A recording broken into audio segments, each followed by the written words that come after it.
अर्जुन जब डिप्रेशन में पड़ा, भगवान ने गीता सुना दी सार। तो अब 1,00,000 श्लोकों में 700 श्लोकों के संकलन को गीता कहते।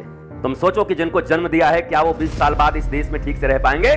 और भारतीय परंपरा में, संस्कृति में और धर्म की थोड़ी भी जानकारी है तो मनुष्य का पहला कर्तव्य है आत्मज्ञान से संपन्न होना। राम जी की कृपा हो गई है, इसलिए सत्संग में हम आ गए हैं। उनकी कृपा हो गई है, अब उनकी कृपा से मिला यह सत्संग हमारी बुद्धि को शुद्ध करेगी, हमारे विवेक का वर्धन करेगी, हमारी चेतना को उन्नत करेगी। धर्म का अमृत क्या है? धर्म का सार क्या है? अर्जुन जब डिप्रेशन में पड़ा, भगवान ने गीता सुना दी सार। महाभारत 4,00,000 श्लोकों का था, बाद में 1,00,000 श्लोक बचा। अभी 1,00,000 है शायद, कि पता नहीं घट उठ कर और कुछ कम हो गया, हमको पता नहीं, क्योंकि यहां घटते बढ़ते रहते हैं हमारे शास्त्र भी। तो अब 1,00,000 श्लोकों में 700 श्लोकों के संकलन को गीता कहते हैं। भगवत गीता वो महाभारत का इतना छोटा सा अंश है। 1,00,000 में 700 रुपया खर्च हो गए तो क्या हुआ? अभी तो है ना, मामला तो बना हुआ है अभी। तो 700 श्लोक हैं गीता में, और उसके बाद और महापुरुष लोग पैदा हुए दुनिया में। भगवान श्री कृष्ण ने तो महाभारत का सार ही सुनाया था अर्जुन को, वही सार था। पर कलयुग में और भी ज्ञानी लोग पैदा हुए, उन्होंने गीता का भी सार पैदा कर दिया। और सारे गीता के सार दुकानदारों के पीछे लटक गए। क्या लेकर आए थे और क्या लेके जाओगे, जबकि दिन भर लेने में लगे हुए। कैसे लूटूं, कहां से खाऊं, कहां से टैक्स बचाऊं, कहां से चूना लगाऊं, पर पीछे मढ़वा के रखे हुए हैं। क्या लेकर आए थे और क्या लेकर जाओगे? दुकान लेके चला जाओ इनका, ये कुछ नहीं बोलेंगे। ये सब दुकानदारों के पीछे रख के रखे हुए हैं। बताओ, गीता का सार दुकान के पीछे, उसी गद्दी पर बैठ करके जितने अनैतिक काम हो सकते हैं वो कर रहे हैं। लोभ लालच और गीता सार, और ज्यादा पैसा हुआ इन लोगों के पास तो नया भगवान पैदा कर दिया इन लोगों ने। पैसे से भगवान पैदा हो गए। एक साथ जहां पैसा मिले, 1,000 लाख लोग मिले, नए भगवान का अवतार करा दे रहे हैं। अब बाप बड़ा ना भैया, सबसे बड़ा रुपया। जहां धन है, जहां इवेंट है, जहां मंदिर है, जहां पुजारी हैं, जहां लोगों को जमा कर दिया, वही धर्म, वही भगवान।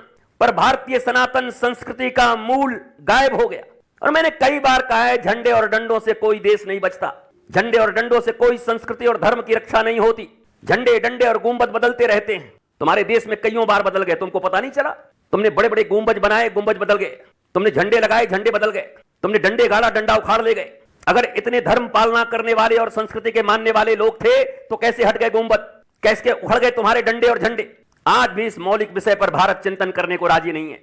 आज भी भारत लक्षणों के उपचार में लगा हुआ है, पर कारण की तरफ जाने को राजी नहीं है। और ईश्वर से प्रार्थना करता हूं कि भारत सुरक्षित रहे, तुम्हारी संतानें सुरक्षित रहें, तुम्हारा ये सनातन संस्कार सुरक्षित रहे। लेकिन आज के 20 और 50 साल बाद, 100 साल बाद भी जब हम न रहेंगे, तब भी डिजिटल मीडिया अगर रही तो यह आवाज गूंजेगी कि हमने केवल परंपराओं का पालन किया, लेकिन हमने कभी भी सार जानने का प्रयत्न नहीं किया।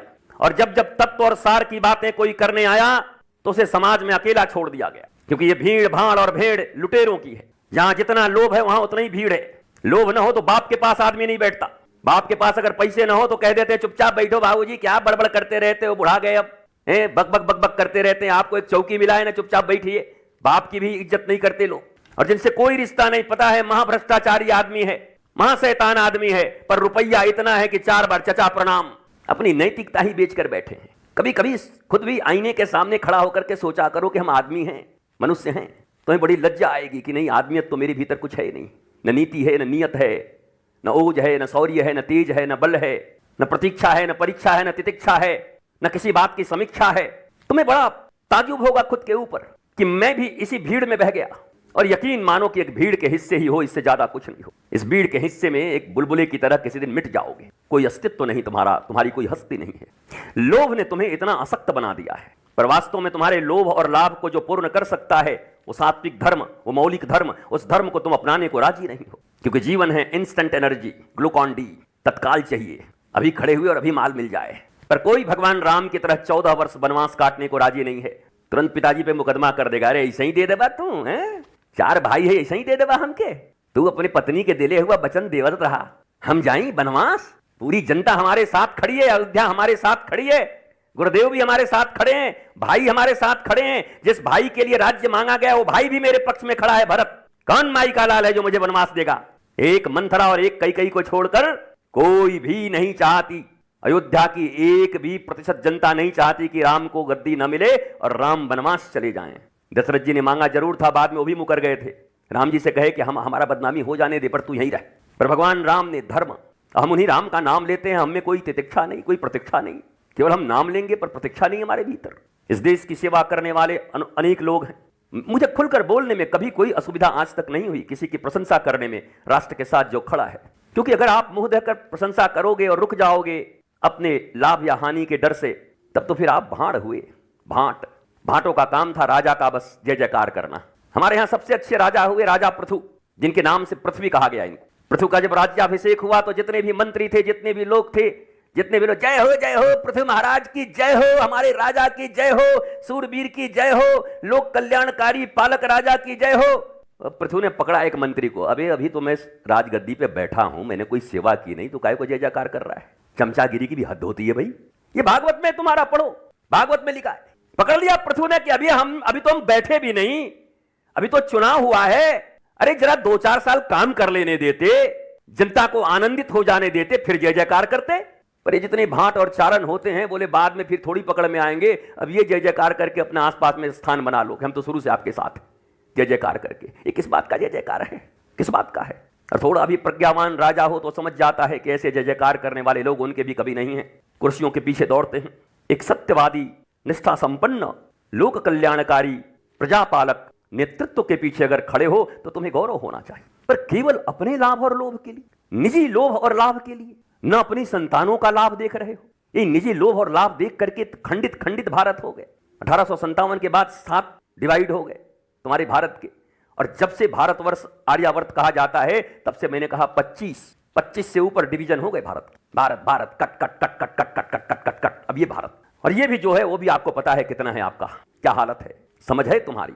पर वासनाओं, तृष्णाओं, ऐषणाओं ने हमारी बुद्धि, हमारी आंखों को ऐसे ग्रसित किया है कि अपनी ही संतानों के मरने का दिन भी निश्चित है कि वो कैसे मरेंगे, कैसे उनको कठिनाइयां होंगी, उसके बाद भी हम अपने निजी लाभ और लोभ में लगे हुए। और किस बात का राष्ट्र प्रेम है? और ये समाज सेवा, ये राष्ट्र प्रेम, ये सब भी थोथली बातें, बेकार की बातें। मकान तुम्हारे, दुकान तुम्हारे, बच्चे तुम्हारे, उनकी रक्षा करो।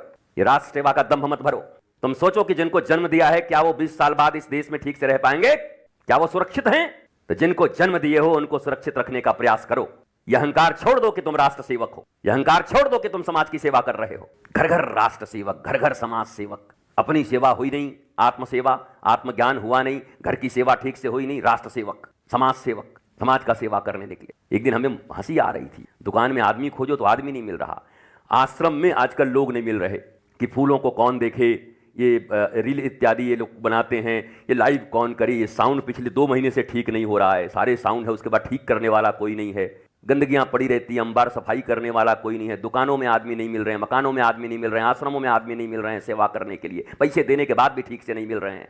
पर पता नहीं इतने सेवक कहाँ से जन्म ले लिए हैं कि जिसको देखो वही सेवा करने को राजी है कि एक बार हमको सेवा करने का अवसर दें। भैया इतना काहे सेवा कर, आओ झाड़ू लगा जाओ घर में। कोई आवे कहे कि हमको सेवा करने का अवसर दीजिए, बोला लगा जाओ झाड़ू, नाली साफ कर जाओ, बड़ी तकलीफ है मैं, आओ सेवा कर जाओ। तुम कौन सी सेवा, कैसी सेवा? अगर सनातनी हो और भारतीय परंपरा में, संस्कृति में और धर्म की थोड़ी भी जानकारी है, तो मनुष्य का पहला कर्तव्य है आत्मज्ञान से संपन्न होना। कोहम कस्तम कुतया आया तुम, भगवान शंकराचार्य कह रहे हैं, कौन हूं मैं, कहां से आया हूं, कितने दिन के लिए आया हूं? अमर होके आया हूं कि 70 साल में हमारा भी गुब्बारा बैलून फूट जाएगा जैसे हमारे परदादाओं के फूट गए?